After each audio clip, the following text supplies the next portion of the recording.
Good morning, everyone. We are live from the Center for Wildlife. My name is Kristen, the executive director here, and we also have Blossom and Lotus, two eastern painted turtles, with us this morning. And as always, thank you for tuning in. We hope everyone's doing okay during this quarantine. If you enjoy our programs, please, I think we forgot to put the donate button on, but we'll put it on after, and feel free to make a donation. We run entirely off donations at the Center for Wildlife, and please say hello, where you're tuning in from, and with any questions as we're watching and get into this. So we thought that turtles would be perfect for today, because we in New England, in the Northeast here, are getting into a big turtle movement season. So during nesting season, our native turtle species are coming out of their water sources, and they're going to lay eggs. And most of them lay eggs in an upland, sandy spot that has good drainage, that is actually the same spot usually that their moms, their grandmothers, their great-grandmothers laid their eggs in. So that's called site fidelity. And beyond snapping turtles, most of our species around here do tend to lay their eggs back in those same spots. So, it's not the same exact spot, but they are traveling to that sandy, well-drained, sunny spot to lay their eggs. So Blossom and Lotus both came to us as abandoned pets. And do we have anyone that we should say hi to? We do. We've got Rebecca Zander in Plymouth, New Hampshire. Good morning. Hi, good morning. Rhode Island. Chuck's in Rhode Island. Good morning, Perry. Yeah. From Framingham, Massachusetts. Thank you all for joining us. Yeah, awesome. So Blossom, we'll get her first, came to us in 2007, and she was unfortunately taken out of the wild and made a pet when she was about the size of a quarter. And instead of getting all of the wild foods that they would eat, which includes larvae and tadpoles and fish, and you can see this duckweed here, and also getting sun, she was fed turtle pellets from a pet food store. And so her shell actually grew deformed. She had a metabolic bone disease because she didn't get the nutrition she needed while she was developing. It's basically like if we gave babies, candy bars and Coca-Cola instead of, the proper milk and nutrition that they would need.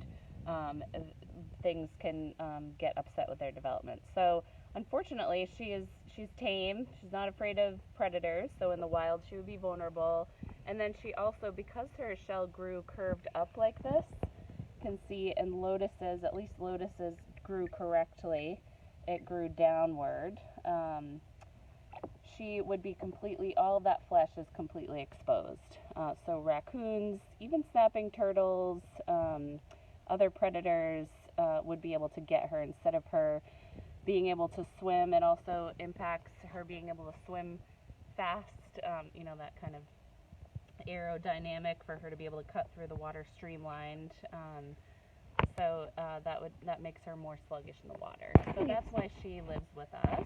We have so many great questions. Right. Brennan, age 10. So we just shared Blossom's backstory. Let's see.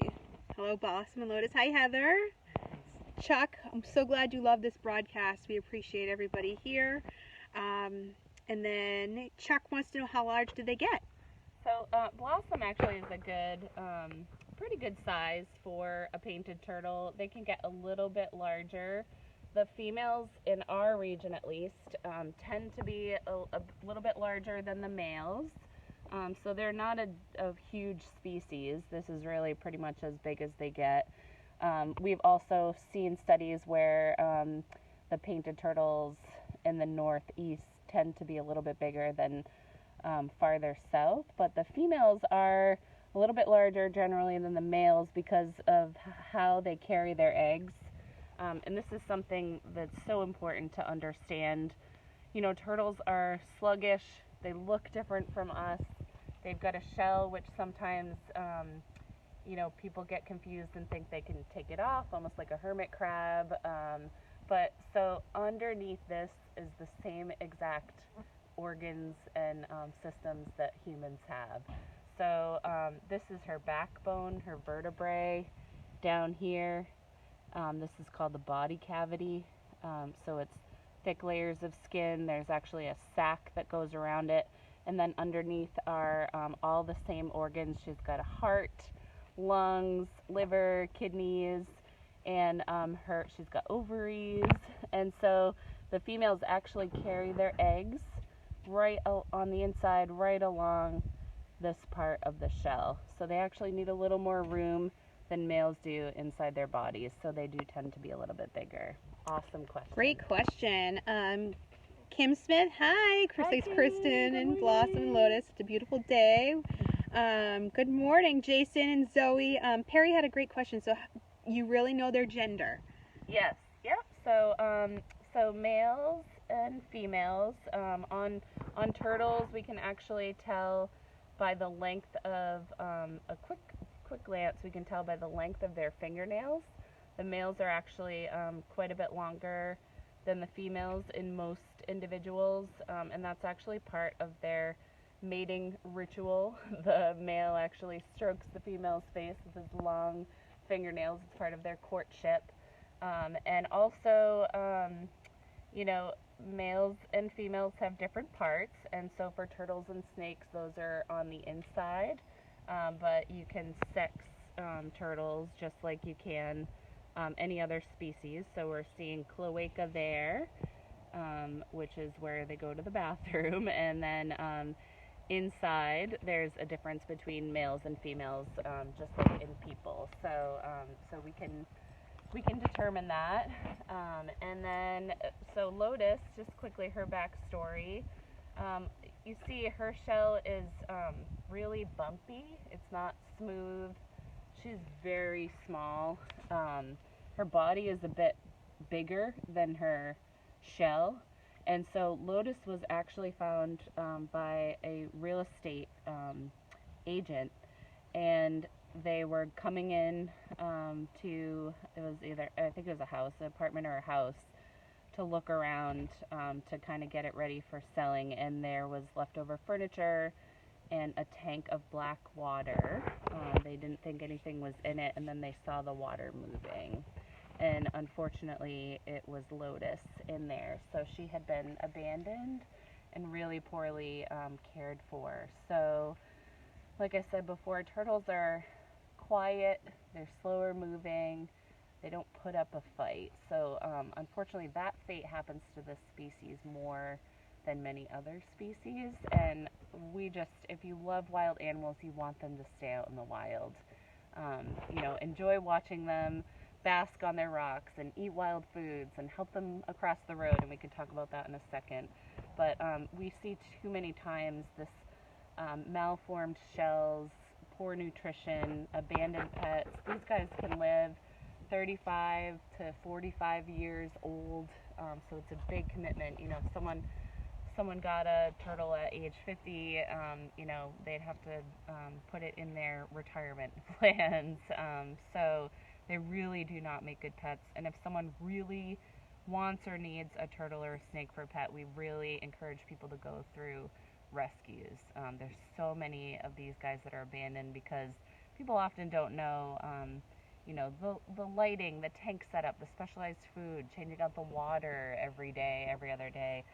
There's a lot involved in taking care of these guys. So let's leave them out there. But we named Lotus Lotus because out of the murky, dark depths of the water comes the lotus flower, and that's how we feel she is. Great questions. Elena from Brendan, age 10. Are you going to feed them so they've got some food in there? Yeah, so we actually, we've got a little wetland right here that has duckweed and mosquito larvae and some little worms in here. So they're actually eating right now. You can see Blossom chomping on that duckweed. She So loves it. Yeah, they are omnivores. She's got a little pine needle there too. Little vitamin C for her. They are omnivores, so they do eat vegetation that can be found. Perfect. Blossom. Thank you, Blossom. But they do eat a ton of insects and larvae, and occasionally fish as well, especially if they're in the wild. Yeah, you can see these little mosquito larvae right here. They've been eating those as well. Great question. All right, Janet. Hi from Beth. Hi, Janet. Does she bite? Do other turtles other than snappers bite? Great question. Yeah, so you can see her kind of going for food there. I'll take her out for a second. Excuse me, darling. So turtles have a beak just like a bird, because our birds are evolved from reptiles, remember? And our turtles are great reminders of that. So she doesn't have any teeth, but she does have a beak, and they do have that kind of hooked front. Oh, there we go. She's like, stop hooking on my face. So that's how they would bite. Snapping turtles, and this is a great time to pause and talk about moving turtles across the road this season. So say Blossom is a female that has eggs, and she's, trucked out of the water. Usually roads now have banks with slopes, and, she's heading to the spot where mom, grandmother, great-grandmother laid eggs, and when they started all of that, there wasn't a road built there. But now sometimes we've got the pond or the wetland, and to get to that sandy, well-drained soil that has good sunshine, now they have to cross a road. So she makes her way up the bank, and she gets onto the road, and you find her. Think about how much work she's going to have to do if you pick her up and say, oh, she needs to go back to the pond. So she hasn't laid her eggs yet, so she has to come all the way back out of the water and go up that bank. So moving them across the road in the direction they were facing is the best thing to do, because they know where they're going. So painted turtle, spotted turtles, wood turtles, musk turtles, even Blanding's turtles, all, you can pick up very safely just on the sides, keeping hands underneath, finger on top. You can wear small gardening gloves if you want, because turtles and all species carry different bacteria from humans. That was a question from Perry. Is there a salmonella risk? Yeah, and also we pose a risk to them. Part of this COVID thing, we have to manage how we care for bats and other mammals differently so that we don't pass disease to mammals or wildlife as well. So it goes both ways. We always think about what can we catch from wildlife, but we carry lots of germs as well. So if you can, wearing a pair of gloves. If not, just in the moment, especially if you're on a busy road. If you're on a slow road that doesn't get a lot of traffic, or it's your neighbors that you can kind of wave down, definitely let them move on their own. But we also have had a lot of people that have brought us turtles to the center that said they had stopped. They were waiting for the trying to help the turtle across, and someone came by and hit it. So I actually always do encourage people to scoop them up quickly and move them across the side of the road. So holding with a firm grip, because they might kick their little feet. They also might urinate, so when they get afraid, you might scare the pee out of them. So you need to be prepared for that, because if you're not, you're only holding with one hand, it scares you or you're grossed out by it, you might drop them, which can hurt them. So just firm grip like this, one on top, two on the bottom. They do have these claws that, they'll try to swim or get away, so you want to be aware that they have those. Try not to have those touch you, or like I said, grab just a quick pair of gardening gloves and just place them down on the side of the road in the direction they were facing. Snapping turtles, which was a great question. Blossom has this beautiful shell full suit of armor. Snapping turtles actually only have a teeny tiny vest. So this is called the plastron part of the shell. This is the carapace. Snapping turtles have a very small plastron, so they actually do snap in defense. So for snapping turtles, you know, if you're not comfortable, if it's a bigger one, if you've never moved one before, definitely place it on a towel. So get it to move on a towel or a piece of cardboard, a jacket. You don't want to drag it across the asphalt because it's all pretty much all flesh here.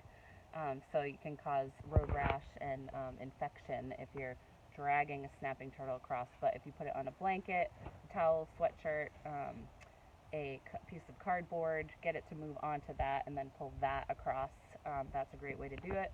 Otherwise, for snapping turtles, you can actually slip your fingers on top of their back feet, get a firm grip like this and hold them upright, and they can't snap up and then back at you. But we definitely only recommend that if you feel confident, if you've done it before. You know, sometimes people have grown up moving turtles or handling turtles in their local ponds, so that's the way to move them this season, and definitely, like I said, always in the direction that they were facing. Great. Lori, thanks for coming in from Connecticut. You're checking in on us. We appreciate that. Lori, cute turtle. Thanks. Yeah. They're very, very cute. And Perry, yes, we all carry sanitizer nowadays. Yes. Another question from Perry, can they retract into their shells like your box turtles? Not completely, but they can definitely tuck their legs in. They do have, just like our spotted turtle, they've got kind of a turtleneck. Now we see where that came from. So they have an extra layer of skin there. Hi, sweetheart. Let me bother Lotus for a second. So they can actually pull themselves all the way inside their little turtleneck and close that shut so nothing can get at their face or their eyes at all. So they can't completely shut themselves in like box turtles, but they can actually pull themselves in quite a bit and be pretty protected. But if they're in the water, they're just going to try to swim away really fast. So they have webbed feet on both front and hind legs. So they're basically equipped with little flippers, you can see there. So they're pretty fast swimmers, and that's kind of their strategy. Also, they're camouflage. So take a look at that. If we're looking from the top, like if we are a great blue heron or other wading birds that would predate on smaller painted turtles or hatchlings, they're blending in from the top down with that dark shell. It blends in perfectly with the type of water that they're in, the darker pond, and they can stay still. And then these streaks actually mimic, you guys can see the color, the different colors, the bright greens and yellows of the vegetation that's growing in the pond. So their coloring, although beautiful, and that's why they're called painted turtles, actually helps them blend in with the reeds and all the vegetation and sedges that can be found in their pond habitat. So if they're staying completely still, they're actually very well camouflaged for predators that are coming from above. Great question. Awesome question. Janet, we tried to move a huge snapper same direction, but when we came back, she was in the road again. She probably went to lay her eggs, and then maybe caught her on the way back. So, yeah, I'm lucky enough to live on a beaver pond, and I have snappers that we have escorted both ways. One time they were actually going to pave our road for the first time in 20 years, and so they had graded the road and it was all dirt, and a snapping turtle at 10 p.m. went to lay her eggs in the rain. So we waited because they were going to pave the road and they were going to pave over her eggs, and we definitely do not recommend moving nests, but in this case they would have suffocated. So we waited for her to lay her eggs. It was raining. We kept going out to check on her, and it was 2 hours, and then we finally moved the entire nest 2 feet over. But yeah, they it's if we think about humans giving birth, we do that in a hospital, and usually sometimes people do home births, but we already have people watching us and, people checking on us, but imagine having to essentially give birth on the side of a highway now or on the side of a road, and the whole process does take 2 or 3 hours sometimes. For our painted turtles, they use their back legs, so they kind of tip themselves. Actually, all of our turtles do this, but they tip themselves up like this. They use their back legs to scoop out the dirt, and they'll sit down in the dirt like that, lay their eggs, and then use those feet to cover the dirt back up. But they also, because predators find those nests by smell, so a female turtle can actually make several false nests. So she'll do that scrape, do that digging with her back legs, and not lay eggs. And she might do that in 6 or 7 spots over several days before she finally does lay her eggs, and that's to throw off any predators that might be going after the nest by scent, which is pretty cool. All right. Xander has a question. How much do they need to bask? Great question. Yeah, so turtles need to dry their shells out completely, and they actually also shed their scutes, just like a snake sheds their skin. So when they're in the water, for every time they're in the water getting soaking wet, they have to come out and bask in the sun and completely dry.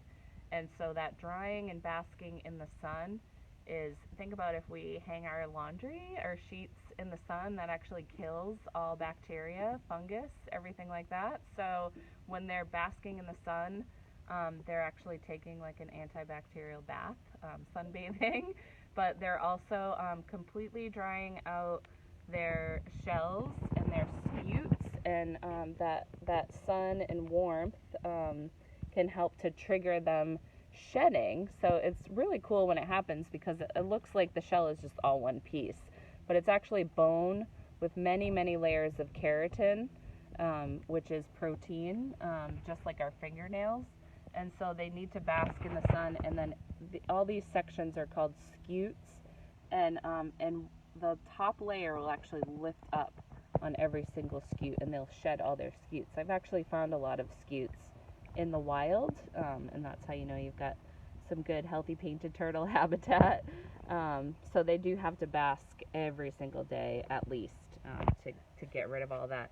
And that's another thing, is that when we have abandoned pets, which we're not really able to take, because we have our hands full of wildlife who are injured by indirect human impact, right? Not just people taking them out of the wild and then deciding they don't want them anymore, which is very sad and unfortunate. But when we have gotten in turtles that were housed inappropriately or abandoned pets, they actually have what's called shell rot or deformities. You see these pits on blossom, those indents that are kind of in circles there. That was all recovered from shell rot. So when they don't dry out, when they don't have that ability to bask in the sun, then their shells can actually rot, which is very sad, and that's tough to recover from. So great question. Great, awesome. Perry, how many eggs do they typically lay, and how long until they hatch? Great question. Awesome question. And if you guys can't tell, turtles are like my favorite, one of my favorites. So I love these questions. Thank you. So our painted turtles usually lay about 7 to 9 eggs, and that's pretty similar across like wood or spotted turtles, wood turtles, blandings. Our she's testing out this too. Is this food? Can I eat that? Actually, if we got some clover dandelion, oh, nice. They might eat some of that as well. So the painted turtle shells tend to be pretty leathery, and they're actually oblong shaped, so they're shaped in like an oval, like that. And our snapping turtles can lay 30 to 50 eggs, really, and those are shaped like ping pong balls. And they're actually a little bit leathery. Those are more like the consistency of like a chicken egg. So it depends on the species. That's an awesome question. but pretty much all of them in our region are laying their eggs between May and June. And the babies are completely on their own as soon as mom lays her eggs. So they're born with the map of where to go, what to do, what to forage on. All of that is just passed through DNA. There's no guidance from mom or caretaking or anything like that. She did all of her work making sure that she put all of those blueprints in the DNA. And so they will incubate in the nest, and it's pretty fascinating. Like I said, they like a well-drained, sandier upland soil, which prevents the eggs from getting moldy and dying. It has to be aerated as well, so that's that well-drained. The sunny spot keeps the temperature up, and they typically incubate between like 78 and 82 degrees. And the lower temps incubate males, and then the higher temps can incubate females. And so we actually try at the center to hatch out females, because with struggling species, you can have one male that can help fertilize many females, but just one female can lay the eggs. So that's an awesome question too. And they incubate, and for most of our turtle species around here, they emerge from the nest in usually September, sometimes into October, depending on when the eggs were laid. So 2 to 3 months, depending on the species and when they were laid. And then our painted turtles, actually in our region, and we're right at the cusp of this behavioral strategy. Farther south, they just emerge and go right to their water sources. But for us, they actually, all of them are born with a little yolk sac, which is like an umbilical cord with a yolk sac, all the nutrition attached to them. And our painted turtles hibernate. They stay in their nest underground. They live off of that yolk sac. They hibernate, so they're basically like frozen. They hatch out of the eggs, they're buried underground, they hibernate underneath the ground in frozen weather, and then they emerge the following spring. So our painted turtles actually spend a long time in the nest. Awesome question. Awesome question. All right, Brendan, what is shell rot? Shell rot is when, so it doesn't happen in wild turtles. It only happens in turtles that have been taken out of the wild and made captive. And it means that they get, like I said, you can see these pits on Blossom from where she's recovered from that. And basically they didn't have ultraviolet light. They didn't have a basking platform that was hot enough. When they're basking in the wild, that temperature needs to get up to about 90 degrees, which it does naturally when turtles are basking on rocks in the sun. In captivity, that's often not mimicked well or correctly, and so it's essentially mold and fungus and bacteria. It's an infection, and it eats into the bone and the keratin, and it becomes diseased. Great question. Yeah, great question. Awesome. Kimberly Meyer, hey. Hi, Kimberly. Hi, Kimberly. You're such a natural, Kristen. Thank you. Thank you. Great. One of my favorite things to do with my kids actually is move turtles too. So my 4-year-old and now 11-month-old have been inoculated since they've been in the womb to do turtle patrol with me, that's such a great quarantine activity because just, a lot of people are working from home. When it gets to be 60, 70 degrees, when the sun is high, like around noon, 1, 2 p.m., around lunch break, or just if you're home with your kids because they're out of school or out of daycare, if you have places that, beaver ponds or just regular lakes, and wetlands, turtles are moving this time of year. So just walking 1 to 2 mile tract of land or of road, looking out for those guys and moving them across the road in the direction they're facing. 5 out of 7 of our turtle species in Maine and similar in New Hampshire are threatened, endangered, or special concern listed species because of, unfortunately, habitat loss, and also people taking so many of them for decades out of the wild and making them pets that many of them are now their populations are seriously declining. So that's, every one that you can save is so helpful. With our Blandings turtles, those guys can live to be 80 to 100 years old. Same with box turtles. So if you're moving one across the road, you might be moving one who's well older than you, which is really cool. She's going after a tadpole. It's a bullfrog tadpole. So yeah, moving those guys is great. And then if you do happen to see a spotted, a wood, a musk, a Blandings, you can take a picture. And both New Hampshire and Maine, if you go on the Inland Fisheries and Wildlife or New Hampshire Fish and Game sites, you can actually report that. So you can do citizen science as well by yourself, or with your families, with your kids, your friends. And you can post the location, the photo, and that helps to track how many we have left in the state, what kind of habitat they're using, what kind of habitat to protect, and different areas to protect in the region. So there's a lot of opportunity to directly connect with nature with our turtle species. Awesome. Perry asks, what do they do in the winter? So these guys do hibernate with turtles. I believe it's called brumation. So these guys will go under the mud. Hi, she's like, do you have any more of those? Do you have any more of those tadpoles or larvae? These guys do go under the mud, and our other turtle species go underground, under mossy embankments, or just under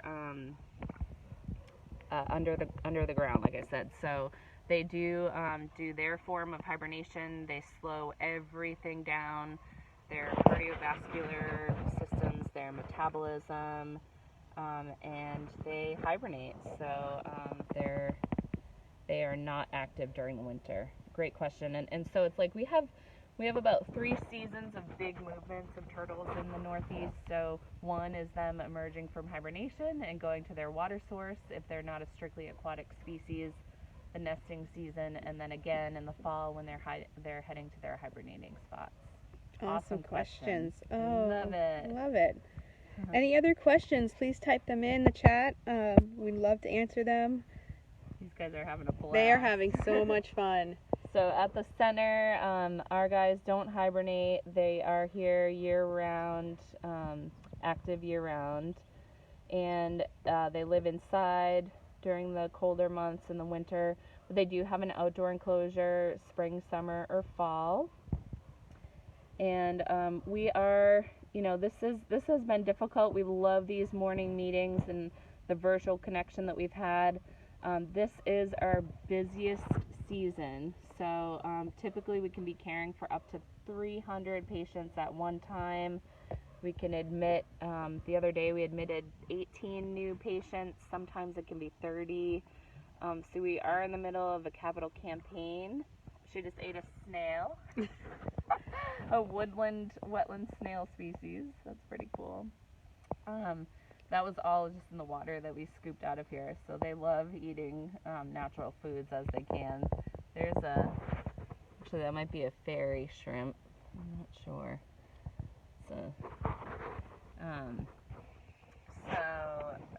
So we're in the middle of a capital campaign. So pay attention to those posts. We can't wait to have more space, but we do appreciate donations through this or through our website, because it helps keep us going. So usually we have, like I said, up to 300 patients on site at one time, but we have an army of volunteers and interns. But this year, because of COVID, our space is so tiny because we're not just quite there yet in our new building, so we can't have any volunteers or interns. So our team is doing all that work with about 2 or 3 people on shift at a time instead of 10 to 15. So we really appreciate you guys tuning in, making the gifts that you have. That's what's keeping us going here. So awesome. Yeah. Allison just tuned in. What kind are they? These are painted turtles. And they get their name from that beautiful coloring across their sides and their face. And we discussed earlier, which is so cute. She got clover Oh on my her gosh, face. it's so adorable. It's like a kid that has like chocolate cake on their face after eating a big feast. So yeah, their markings actually help them to camouflage in their ponds or wetlands. Awesome. Yeah. They're awesome. So takeaways are move the turtles across the side of the road in the direction they're facing. Please don't take them from the wild. And they are also, they have the same kind of medical needs as we would if we were hit by a car. And we actually can heal a lot of fractures. So the shell is made out of bone, and just like a doctor could set our arm if we fractured our bones, we can set the fracture in our clinic. So if you see one on the side of the road, please don't keep driving. If you're able, you can actually get the turtle into a box and bring them to a rehabilitator. In the Seacoast region, there is in New Hampshire. There's a rehabilitator that does treat the endangered and threatened species. We service about a 100-mile radius of Cape Nedick for all the turtle species in our region. And really, just if you go on our website, Found an Animal, there's resources there to find someone who's closest to you that specializes or treats what species you need. We are grateful to have a big network of wildlife rehabilitators, and it takes everybody. So you can find those resources on our website. Found it. Oh, look! So there's one example. This scute we were talking about shedding earlier. So this one is getting ready to shed. So it just lifts up like that. It's the top layer of it, and then underneath is a fresh new layer of scutes or keratin, which is pretty cool. So yeah, don't give up hope if you have found one, even if it looks like, they've got bad internal trauma. Sometimes it's like, a mid-sized sedan weighs 3,500 pounds, and these guys are so tiny, although their shells can protect them from so much. So sometimes it looks really bad, and even if we can't save the mom, we can humanely euthanize her. We can give her a peaceful passing, and then we can extract the eggs from her shell, and we incubate those and hatch them out and release them back where mom came from, to help carry on that tradition and to make sure her last journey was not in vain. So we do encourage people to contact a local wildlife rehabilitator if you found one. Thank you for all you do. I just saved one. Awesome. Yeah, today's going to be a great Yeah, day they're for probably turtles moving. on the move. Heather, do painted turtles live across the United States? Yes. Yeah, and there's an eastern painted turtle, and then there's also kind of blanking on it. I think it's like a Midland or Midwest painted turtle as well. So there's a couple different subspecies, but yes, they are across the country. And what type are the huge turtles in the lakes? Often find their shells at camp. Most probably snapping turtles. Snapping turtles? Yep, especially if they have a really huge top shell with spikes along the edges. I think they are living dinosaurs. And then on the bottom of the shell, it's much, much smaller. That would be a snapping turtle. Great question. Awesome. Great questions. Awesome. Thank you all. Yeah, if there's no other questions, we will sign off. But happy turtle season, and thank you again for your support. And we've got this together. We're gonna make it through this COVID-19, and we can't wait to see you guys up here too as soon as it's safe to do so. So thank you all for tuning in.